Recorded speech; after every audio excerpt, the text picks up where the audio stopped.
The national kitty is nearly empty, so when the nation is badly strapped for cash, it turns on to resources and assets it could sell to tie the nation financially over hard times.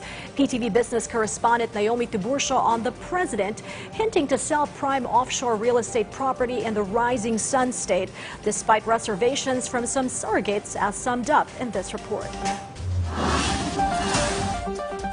That's the reason why we are selling properties, real estate properties in Japan. Because we have to raise money. Wala nang pambayad niyang sa PhilHealth na yan.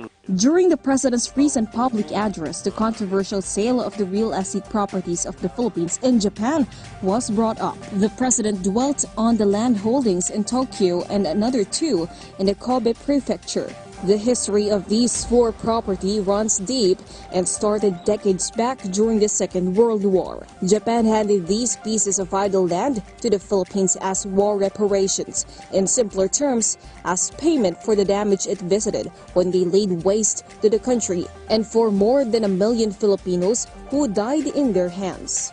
To date, these properties are being utilized by the Department of Foreign Affairs as locations for embassies and consulates. Foreign Affairs Secretary Teodoro Locsin Jr. has kept his stance clear in his opposition to sell the land holdings. He says there are other ways to raise funds for the COVID-19 response. If the properties were to be sold, the DFA will be forced to relocate and rent an office. Experts believe this will incur more expenses for the country. The size of the properties when combined is about 9,000 square meters and appraises easily for billions of pesos.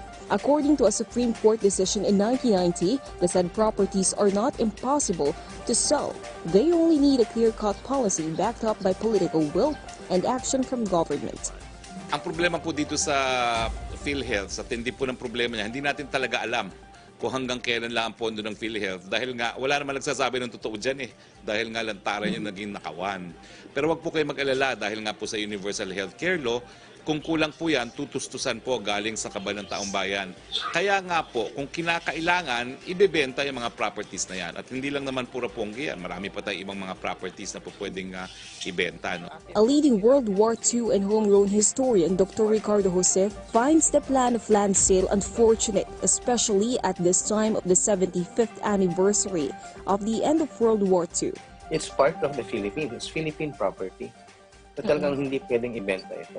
Dugo ng Pilipino ang nagwis para dito sa mga properties na ito. Once sold, the Philippines won't only lose a few of its remaining high-priced legacy properties, but an important memento to the immeasurable sacrifice of more than 1 million Filipinos who gave up their lives for the country's liberation from occupation and colonial rule. Naomi Tiburcio, for the Nation.